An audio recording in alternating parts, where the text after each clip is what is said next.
Hello everyone, आज है 27 अक्टूबर और आज इस वीडियो में हम बात करने जा रहे हैं यस बैंक के बारे में। 2.5% का फॉल हमें फ्राइडे को देखने को मिला था। 19 रुपये पर शेयर आ चुका है ये और लगातार गिरावट है। 15% का फॉल एक महीने में दिखा चुका है और पूरे बाजार में भयंकर तरीके से पिछले एक महीने में गिरावट देखने को मिली है। स्पेसिफिकली सरकारी कंपनियों में कुछ ज़्यादा ही गिरावट है, लेकिन यस बैंक में भी लगातार फॉल देखने को मिल रहा है कुछ अनसर्टिनिटी की वजह से।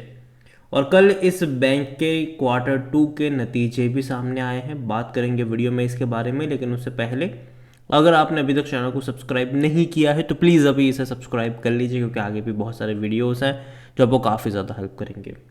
तो यस बैंक का शेयर 19 रुपये के आसपास ट्रेड कर रहा है। 14% की गिरावट हमने देखी है एक महीने में, और एक साल में गिरावट नहीं, लेकिन 22% का ग्रोथ है। हालांकि तेज़ी बहुत जल्दी आई थी, 15 रुपये से ये 32 पे गया था और वो बहुत ही कम टाइम में चला गया। लेकिन उसके बाद देखो तो एक मेजर फॉल आया, तेज़ी दिखाई, फॉल आया, तेज़ी दिखाई, और 26-27 पे जाने के बाद जुलाई महीने के एंड से और अक्टूबर महीने की शुरुआत से ही, अगस्त की शुरुआत से ही लगातार यहाँ पर गिरावट चल रही है। और जैसे कि मैंने वीडियो की शुरुआत में ही कहा, कुछ अनसर्टिनिटी की वजह से, क्योंकि देखो यहाँ पर हो ये रहा है कि मैनेजमेंट एग्जिट देना चाहता है इनको, जो एसबीआई है जिन्होंने इसको बचाया था मुश्किल वक्त में, उनको एग्जिट देना चाहता है। लेकिन बहुत बड़ी क्वांटिटी है और लंबे समय से प्रोसेस चल रही है बिकने को लेकर, उनकी उस होल्डिंग को लेकर चर्चा चल रही है भैया कोई बड़ा प्लेयर आएगा खरीदारी करेगा यहाँ पर। लेकिन अभी भी उसमें कोई अपडेट देखने को नहीं मिल रहा है, तो एक नेगेटिव बात है। और कल यहाँ पर इसके रिजल्ट्स भी आए थे और देखो नंबर बहुत अच्छा है कल। इनके जो रेवेन्यू है मतलब हुए हैं वो 9,140 करोड़ के आसपास के रहे, जो कि काफ़ी अच्छा है, क्योंकि इससे पहले के क्वार्टर में 8,918 करोड़ का रेवेन्यू था।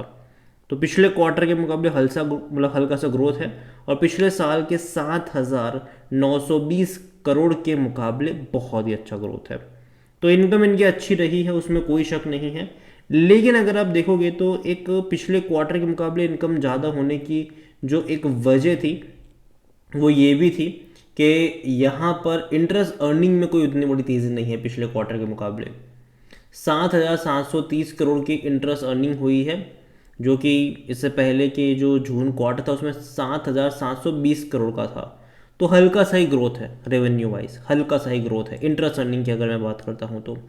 और जहाँ तक प्रॉफिट की बात करें तो अच्छा प्रॉफिट है, ऑलमोस्ट 550 से 555 करोड़ के आसपास का प्रॉफिट रहा इनका, जो कि इससे पहले के क्वार्टर में 503 करोड़ के आसपास का था और पिछले साल 225 करोड़ का।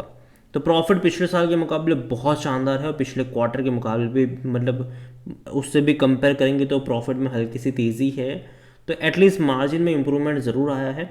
और दूसरी बात अगर आप देखोगे तो इनके नेट एनपीए ग्रोस एनपीए में सुधार देखने को मिला है। जो नेट एनपीए रहा है वो 1.60% का रहा है, जो कि पिछले साल इसी क्वार्टर में 2% का था और पिछले क्वार्टर में 1.70% का था।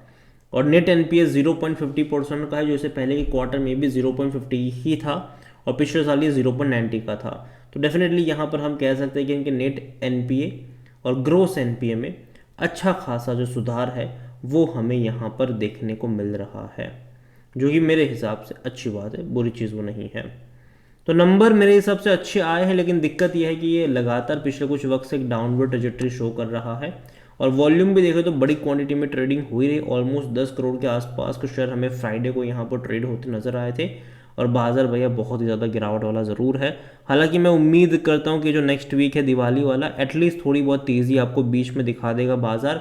लेकिन अगेन उतना पॉजिटिव बाजार मुझे नहीं लग रहा है। स्पेसिफिकली यस बैंक को लेकर अगर मैं स्पेसिफिकली इस बैंक को लेकर बात करूँ तो कहीं ना कहीं मुझे लगता है कि प्रॉफिट टेकिंग थोड़ी सी और यहाँ पर गहरा सकती है। रीज़न सिंपल सा है यहाँ पर कि अभी भी इस बैंक को लेकर, इनके हिस्सा बिकवाली को लेकर अनसर्टिनिटी यहाँ पर बनी हुई है और लगातार बिकवाली भी देखने को मिल रही है। मार्केट कैप 60,000 करोड़ के आसपास देखने को मिल रहा है। बैंक को लेकर अगर हम बात करें तो according to Moneycontrol user 92% लोग कह रहे खरीदारी करो और 8% लोग कह रहे बेच और भाग जाओ यहाँ से। इतना ही नहीं, कंपनी के बारे में अगर हम बात करने जाए तो इनके डिविडेंड तो भूल जाओ कि आपको ये पे करेगा, एटलीस्ट टाइम लगेगा इसको डिविडेंड पे आउट करने में। और जहाँ तक इनके वैल्यूएशन के बारे में देखें तो 33 का पे, जो कि महंगा है। सेक्टर P17 के मुकाबले। तो देखो देखने में 19 रुपये 20 रुपये सस्ता लग सकता है, लेकिन है नहीं, है नहीं है। इनको और अच्छे रेवेन्यू प्रॉफिट कमाने पड़ेंगे, तब जाके इसका प्राइस एडजस्ट हो पाएगा। कोई भी एनालिस्ट अपनी राय नहीं दे रहा है खरीदारी को लेकर। और जहाँ तक फाइनेंशियल्स देखोगे तो डेफिनेटली नंबर इनके अच्छे हैं। तकरीबन 9,225 करोड़ के आसपास का रेवेन्यू रहा, तकरीबन 566 करोड़ के आसपास का प्रॉफिट रहा, जो कि अच्छा प्रॉफिट है मेरे हिसाब से।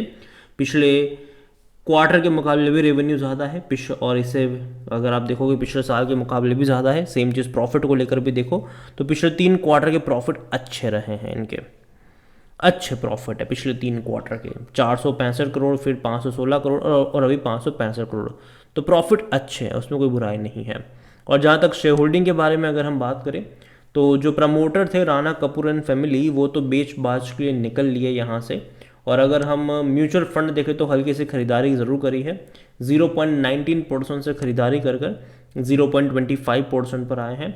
डोमेस्टिक इंस्टीट्यूशंस 38.12% से 38.15 हल्की सी खरीदारी हुई है। हालांकि एफआई की तरफ से बिकवाली आई है, थोड़ी बहुत ही सही, लेकिन आई ज़रूर है। 27.07 से 27% की होल्डिंग यहाँ पर हमें देखने को मिल रही है। और उतना बड़ा कोई चेंजेस मेरे हिसाब से नहीं आया शेयर होल्डिंग पैटर्न में। चाहे म्यूचुअल फंड की बात करें तो हल्का फुल्का ही चेंज है, किसी ने खरीदा है, किसी ने बेचा है। ओवरऑल अगर बात करूँ यस बैंक को लेकर तो देखो बैंक मेरे हिसाब से प्रॉफिटेबल हो रहा है, अच्छी बात है ये। लेकिन जैसे कि मैंने कहा कि जो गिरावट की वजह है वो यही है कि बाज़ार में लगातार गिरावट हमें देखने को मिल रही है, बाज़ार अच्छे मूड में नहीं है, बैंकिंग शेयर में और बड़ी गिरावट देखने को मिल रही है। दूसरी बात यस बैंक को लेकर अगर आप देखोगे तो यहाँ पर क्वांटिटी बिकने के लिए आ रही है। यस बैंक क्राइसिस के दौरान बहुत सारे लोगों ने खरीदारी करी थी 10 रुपये के भाव पर, 11 रुपये के भाव पर, वो प्रॉफिट टेकिंग भी यहाँ पर कर रहे हैं। और लगातार गिरावट हमें देखने को उसके चलते देखने को मिल रही है। और जो लॉक इन पीरियड था बैंक का वो भी ओवर हो चुका है। बैंक लंबे समय से कोशिश कर रहा है एग्जिट करने को लेकर, और देखते हैं कि कोई बड़ा प्लेयर यहाँ पर आता भी है, क्योंकि उसी के ऊपर सब कुछ टिका हुआ है कि कोई बड़ा प्लेयर आएगा, खरीदारी करेगा, 50% का स्टेक लेगा। लेकिन अगेन उसमें भी आरबीआई का अग्री होना ज़रूरी है, क्योंकि आरबीआई नहीं चाहेगा कि किसी एक पर्टिकुलर इंस्टीट्यूशन के हाथ में, किसी पर्सन के हाथ में बैंकिंग का 50% चला जाए, वो स्पेसिफिकली एफआईएल्स का हो, फॉरेन का हो, ये नहीं चाहेगा आरबीआई।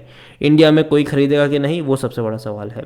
ओवरऑल मैं इतना ही कहूँगा, दूर बैठो तमाशा देखो, मंडे को पता चल जाएगा, मतलब कल पता चल जाएगा जब बाजार खुलेगा कि मार्केट ने इसको कैसे एक्सेप्ट किया भी है कि नहीं। और देखो तेज़ी भी अगर आएगी तो मैं मान रहा हूँ कि टेम्पररी तेज़ी होगी, वापस आपको यहाँ पर फॉल देखने को मिल सकता है। तो अभी दूर बैठो तमाशा देखो, जल्दबाजी मत करना।